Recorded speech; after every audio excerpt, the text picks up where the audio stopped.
श्री स्वामी समर्थ. स्वामी महाराज तुमच्या मनातील सर्व चांगल्या इच्छा पूर्ण करोत एवढी स्वामींच्या चरणी प्रार्थना करते आणि आजच्या व्हिडिओला सुरुवात करते. तर मित्रांनो, आजच्या व्हिडिओमध्ये आपण पाहणार आहोत की अमावस्या आणि पौर्णिमा, तर या दोन बहिणींची कथा काय आहे त्या संदर्भात आजचा व्हिडिओ आहे. तर व्हिडिओ खूप महत्त्वपूर्ण आहे आणि तो मी एकदा थोडक्या भाषेत सांगायचा प्रयत्न करणार आहे. तर व्हिडिओ तुम्ही शेवटपर्यंत पहा आणि तुम्ही चॅनलवरती नवीन असाल तर चॅनलला सबस्क्राईब करा, कारण जे येणारे नवनवीन व्हिडिओ हे तुमच्यापर्यंत सर्वात अगोदर पोहोचतील. तर मित्रांनो, एक राजा होता, त्याला 2 मुली व 1 मुलगा होता. एका मुलीचे नाव होते अमावस्या तर दुसऱ्या मुलीचे नाव होते पौर्णिमा. पौर्णिमा खूप धार्मिक वृत्तीची होती. तिला भजन कीर्तन पूजापाठ यात खूप रस होता. तसेच ती प्रत्येक कामातही हुशार होती. परंतु जे अमावस्या होती ती कधीही भगवंताचे नाम घेत नसे, तसेच कधी मंदिरातही जात नसेल.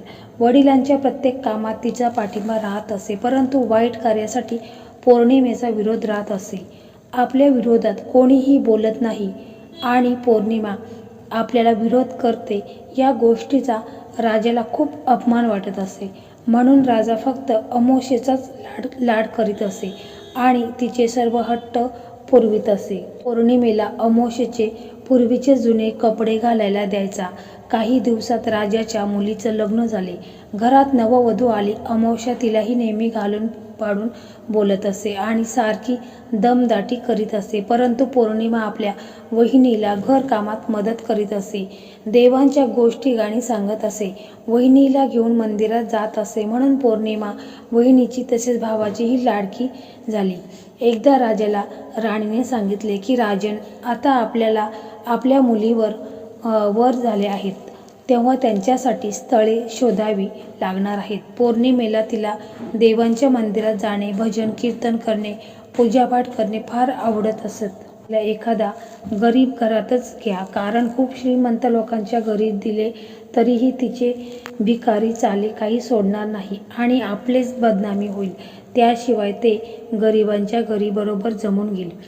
श्रीमंताच्या घरी तिला जमून घेणे अवघड होईल, म्हणून गरिबाच्या पदरातच तिला टाकून घ्या. परंतु आपली अमावस्या कशी मोठ्या घरात शोभून दिसेल. तिचे वागणे, बोलणे, उठणे, बसणे सर्व काही उंच आणि रुबाबदार, कुणालाही शोभेल असेच आहे. त्याशिवाय तिला घरकाम येत नाही, म्हणून तिला एखाद्या राजाच्या राजकुमाराला द्या, म्हणजे तेथे ती बरोबर जुळून घेईल. राजाने आपल्या पत्नीचे म्हणणे ऐकले आणि मुलींसाठी स्थळ शोधण्यासाठी निघाला. पौर्णिमेसाठी त्याने एका झोपडीत राहणाऱ्या गरीब व्यक्तीची निवड केली, तर अमावस्यासाठी त्याच गावातील राजाचा मुलगा त्याने निवडला. दोघींच्या लग्नाची बोलणी करून राजा घरी परतला. राणीला तिने सर्व सांगितले. राणी ही खूप खुश झाली. थोड्या दिवसात दोन्ही मुलींचा विवाह एकाच मांडवात थाटामाटात पार पडला. पाठवणीच्या वेळी अमावस्येला तिच्या आई वडिलांनी खूप धनसंपत्ती दिली, खूप पैसा अडका, उंची कपडे दिले. परंतु पौर्णिमेला काहीही दिले नाही आणि सांगितले की तू खूप देवदेव करतेस ना, तर पाहू तुझा देव तुला काय काय देतो. इतके दिवस येथे आरामात होतीस, आता सासरी गेली की कळेल, नुसते देवदेव करून काहीही होत नाही, असे म्हणून दोघांची पाठवणी केली. येथे अमावस्या अगदी सुखात, ऐश्वर्यात आणि वैभवात होते. त्याच्या हाताखाली 8-10 नोकर होते. फक्त तिने काही इशारा केला की ते काम लगेचच पूर्ण होत असे. परंतु इकडे पौर्णिमेच्या घरात विश्वदारिद्र्य नांदत होते. एक वेळ खाल्ले तर दुसऱ्या वेळी खाण्याची चिंता लागत असेल. असे दिवस रात्र कष्ट करून दोघे पती पत्नी कसे तरी दिवस ढकलत होते. आताच 7-8 वर्ष निघून गेली. अमावस्येला आणि पौर्णिमेला दोघांनाही दोन मुले होते. इतक्या वर्षानंतरही पौर्णिमेच्या परिस्थितीत काहीही बदल झाला नव्हता. त्यात आई वडीलही गेले. तशाही तिला आई वडिलांचा कोणताही आधार नव्हता. एकदा अमावस्येने तिच्या पतीच्या इच्छा खातीर घरात मोठी पूजा ठेवली होती. तिने संपूर्ण गावाला आमंत्रण दिले. तिची सख्खी बहीण गावात असूनही तिने तिला बोलवले नाही. ती गरीब आहे, ती आली तर माझे मान खाली जाईल असे तिला वाटले. परंतु पौर्णिमेला देवधर्माची फार आवड. त्यातल्या त्यात संपूर्ण गाव अमावस्येच्या घरी जाऊ लागला. पौर्णिमा बाहेरच बसलेली होती. तिच्या शेजारच्या स्त्रीने विचारले की तू आज पूजेला येत नाही का? तुझ्या तर सख्या बहिणीकडे पूजा आहे. तू तर प्रत्येक ठिकाणी पूजेसाठी हजर असते. मग येथे तर तुला यावेच लागेल. पौर्णिमेने विचार केला की ती मोठी पूजा, तिची तयारी यात बहीण मला बोलवायची विसरली असेल किंवा तिला वाटले असेल बहीण आहे तर तिला कशाला आमंत्रण द्यायचा, तर आपणही कशाला मानपान घेत बसायचा. तसे देवाचेच काम आहे, गेल्याने आपल्याला कमीपणा थोडेच येणार आहे असा विचार करून ते आपल्या पतीला आणि मुलांना घेऊन अमावास्येच्या घरी गेली. अमावास्येने तिला पाहिले परंतु तिच्याकडे लक्ष दिले नाही. एका नोकराकडून तिला निरोप पाठवला की तुला बोलवले नाही तरी तू निर्लज्जेसारखी आली आहेस तर आता गुपचूप एका कोपऱ्यात बसून राहा. घरात इकडे तिकडे पाहू नकोस, नाहीतर माझ्या वैभवाला, माझ्या ऐश्वर्याला तुझी नजर लागेल. नोकराने असा निरोप पौर्णिमेला दिला. तिला फार वाईट वाटले परंतु ती काहीही बोलली नाही. तिने तिच्या नशिबाला दोष दिला. ती भगवंतांना म्हणाली, हे देवा, मी तुमची इतकी पूजा केली, आराधना केली, याची मला हेच फळ मिळाले का? माझी परिस्थिती कधी सुधारणार नाही का? किती दिवस हे मी भोगायचे आहे? नंतर उद्यापन संपले. सर्वांनी प्रसाद खाल्ला. अमावास्येने मुद्दाम पौर्णिमेला प्रसाद दिला नाही. ती तशीच निघाली. तिला खूप वाईट वाटले. तिचा पती व मुलेही प्रसाद न खाता निघाले. वाटेत तिला वाटले की आता घरी जाऊन मुले विचारतील की मावशीने काय दिले तर काय सांगावे, म्हणून तिने आपल्या पतीला व मुलांना सांगितले की मी खूप दिवसापासून माझ्या माहेरी गेले नाही, म्हणून आज माहेरी जाते व उद्या लगेचच परत येते. असे म्हणून अर्ध्या रस्त्यातूनच ती माहेरच्या रस्त्याला लागली. रस्त्याने जाता जाता तिला एक तुळस दिसली. तिथेच एक खूप म्हातारी बाई बसलेली होती. तिने पौर्णिमेला आवाज दिला आणि सांगितले की पोरी, अगं, हे तुळशीचे वृंदावन खूप खराब झाले आहे. तुळस ही वाळत आहे. जरा तेवढे वृंदावन स्वच्छ करून तुळशीला पाणी घातले तर खूप चांगले होईल. माझ्याने आता इतकी उठवत नाही, म्हणून तुला सांगते पोरी. पौर्णिमाने लगेचच ते संपूर्ण वृंदावन स्वच्छ केले, धुवून टाकले आणि तुळशीला पाणी टाकले. सर्व परिसरही स्वच्छ केला आणि जाण्यास निघाली तर म्हातारीने विचारले, कुठे निघालीस?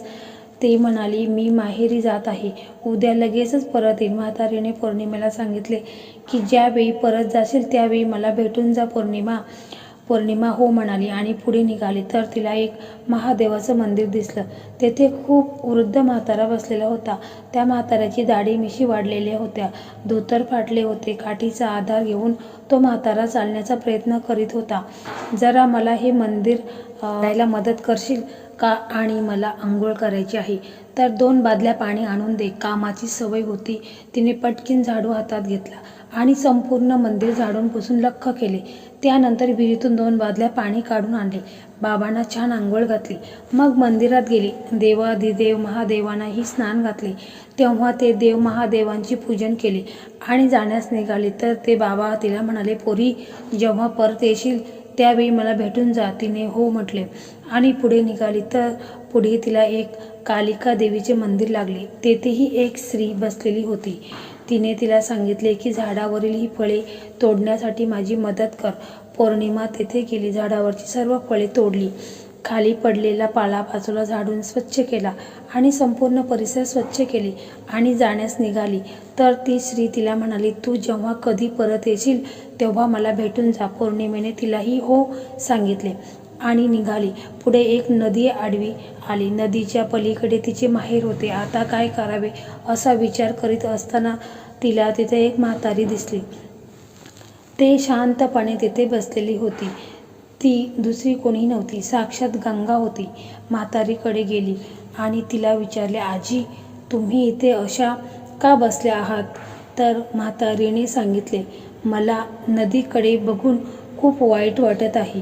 सर्वजण येतात, नदीत घाण टाकतात, नदी अस्वच्छ करतात आणि निघून जातात. नदी कोणीही स्वच्छ करीत नाही. पौर्णिमेने सांगितले, इतकेच ना, चला तर मी नदी स्वच्छ करते. तिने नदीच्या आसपासच्या पाण्याविल्या सर्व काढून टाकल्या. नदीत टाकलेले कपडे, घाण सर्व काही एका ठिकाणी काढते. नदी अगदी स्वच्छ दिसू लागली. म्हातारीने पौर्णिमेला विचारले की तू कुठे जात आहेस? पोरीने सांगितले की नदीच्या पलीकडे माझे माहेर आहे, मला तेथेच जायचं आहे, परंतु कसे जावे ते समजत नाही. तोच म्हातारीने एक नाव बोलवली. ते नाव संपूर्ण फुलांनी भरलेली होती. म्हातारीने तिला सांगितले की जाताना मला भेट, मगच जा. तिने हो सांगितले आणि नावेत बसली. माहेरी गेली. नणंदला पाहून वहिनीला फार आनंद झाला. तिने तिचा आदर सत्कार केला. खूप दिवसांनी घरी आली म्हणून तिने गोडधोडाचं जेवण बनवला. पौर्णिमेलाही वहिनीला स्वयंपाकात मदत केली. भाच्यासोबत मस्ती केली. त्यांनाही फार आनंद झाला. तिने फळे आणली. तीही भाच्याने तिला खूप दिवसांनी आत्या घरी आली म्हणून त्यानेही आत्यासोबत मनसोक्त गप्पा मारल्या. बहीण भाऊ ही कितीतरी वेळ बोलत बसले. वहिनी नजरेने हा कौतुक सोहळा पाहत होती. दुसऱ्या दिवशी पौर्णिमा आपल्या घरी जाण्यास निघाली तर तिच्या बहिणीने तिला भरपूर खाऊ, मिठाई, दागदागिने बरोबर दिले आणि एक लाल रंगाची साडी नेसायला दिली. ती भरल्या मनाने वहिनीला आशीर्वाद देऊन सासरी जाण्यास निघाली. कडे आली तर तेथे ती फुलांची बोट हजर होती. ती बोटीत बसली आणि नदीच्या पलीकडे निघाली. त्या म्हातारीने तिला एक गाठोडे दिले व सांगितले की या काही वस्तू आहेत, माझ्याकडे पडल्या आहेत. आता मी एकटीच आहे, याचं काय करावं म्हणून तूच घेऊन जा, परंतु घरी गेल्यानंतरच गाठोडा उघड, असं म्हणून म्हातारी निघून गेली. पौर्णिमा पुढे निघाली तर तिला कालिका देवीच्या मंदिराकडे तिसरी दिसली. तिला एक गाठोडे दिले. तिने एक मोठी टोपली घेतली. तिनेही गाठोडे ठेवले आणि डोक्यावर घेऊन ती निघाली. पुढे गेली तर देवांचे देव महादेवांच्या मंदिराबाहेर तो म्हातारा बसलेला किल्ला दिसला. त्यानेही एक मोठे गाठोडे बांधून ठेवले होते. ते गाठोडेही टोपलीत ठेवले आणि पुढे निघाली. पुढे गेल्यावर तुळशी पुढे ती म्हातारी दिसली. तिनेही एक गाठोडे दिले. 5 गाठोडे घेऊन ती घरी आली. सर्वात आधी तिने माहेरची गाठोडे उघडले. त्यात मुलांसाठी खाऊ आणि मिठाई होती. ती मुलांना आणि पतीला दिली. दागदागिने आणि नवीन कपडेही होते.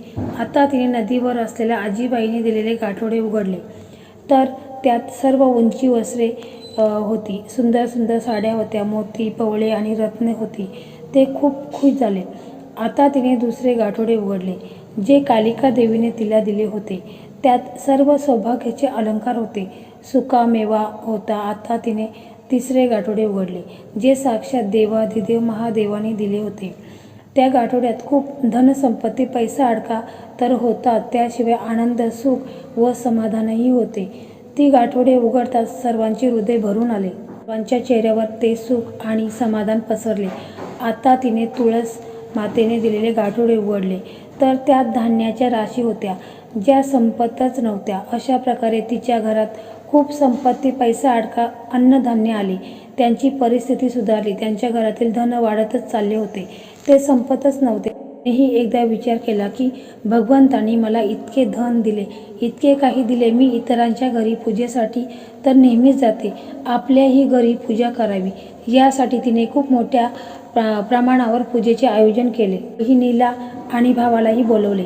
तसेच अमावास्येलाही बोलवले. अमावास्या आली आणि हे सर्व वैभव पाहून आव्हान झाले. पूजेनंतर खूप मोठा प्रसादाचा कार्यक्रम झाला आणि त्यानंतर सर्वांनी एक एक मूठभर रत्ने, मोती, पोळे दिले गेले. अमावास्येला हे पाहून खूपच आश्चर्य वाटले.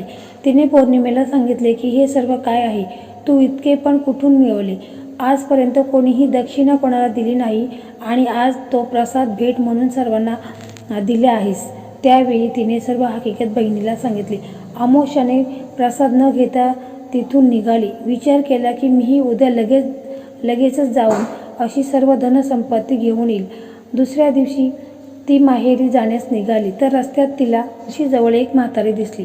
तिने तिला सांगितले की पोरी, जरा ही वृंदावन स्वच्छ कर आणि तुळशीला पाणी टाक. तर अमावास्येने तिला सांगितले, ए बाई, मी ही असली कामे करणार नाही. तुला काही वाटते का की आपण कोणाला काय सांगत आहोत?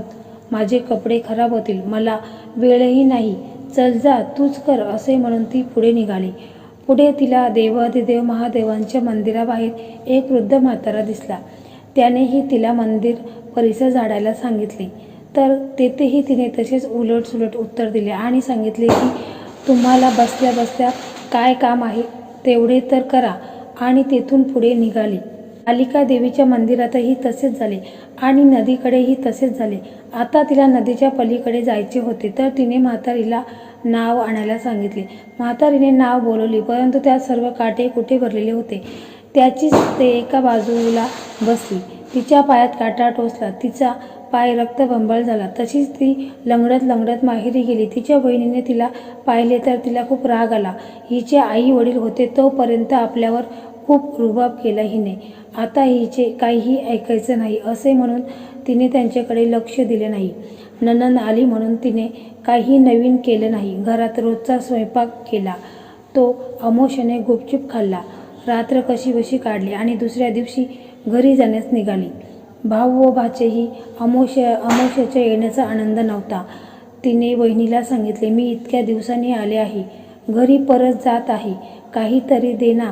पौर्णिमेला कसे दिले होते तर तिने सांगितले, तुम्हाला जर डोके उचलता येणार नाही तुम्ही पुढे जा, मी मागून पाठवून देते. ती खूप आनंदी झाली आणि निघाली. नदीकडे म्हातारीलाही तिने सांगितले, आजी तुम्ही पौर्णिमेला कसं गाठोडं दिलं होतं आता मलाही द्या. तर म्हातारीने सांगितले, तुला कामाची सवय नाही, तू ते ओझी कशी उचलणार, मी तुझ्या घरी पाठवून देते. असेच कालिका देवीच्या मंदिरात, देवादिदेव महादेवांच्या मंदिरात आणि तुळशीकडेही झाले. ती खूप आनंदाने घरी आली.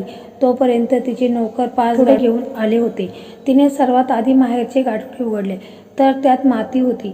नदीवरचे गाठोडे उघडले तर त्यात काटे, नदीतली घाण आणि कचरा होता. कालिका देवीच्या मंदिरातील गाठोडे उघडले तर त्यात सडलेले फळे आणि काटेकुटे होते. देवांचे देव महादेवांच्या मंदिरातील गाठोडे उघडले तर त्यात साप आणि विंचू होते. तर तुळशीचे गाठोडे उघडले तर त्यात दगड गोटे होते. हे सर्व पाहून तिने कपाळाला हात लावला. तर मित्रांनो, आज आपल्याला कितीही त्रास असेल, काही असेल तर धर्माचा आणि सत्याचा मार्ग सोडू नका. ते धर्माच्या आणि सत्याच्या मार्गावरून चालतात. देव त्यांची परीक्षा पाहतात, परंतु त्यांना शेवटी त्यांचे गोड फळच मिळते. या उलट जे आपल्याला धनसंपत्तीचा, पैशाचा गर्व करतात, इतरांनाही त्रास देतात, शेवटी त्यांच्या नशिबी माती आणि दगड गोटे असतात. अशा प्रकारे अमावास्या आणि पौर्णिमा या 2 बहिणींची कथा सफल संपूर्ण.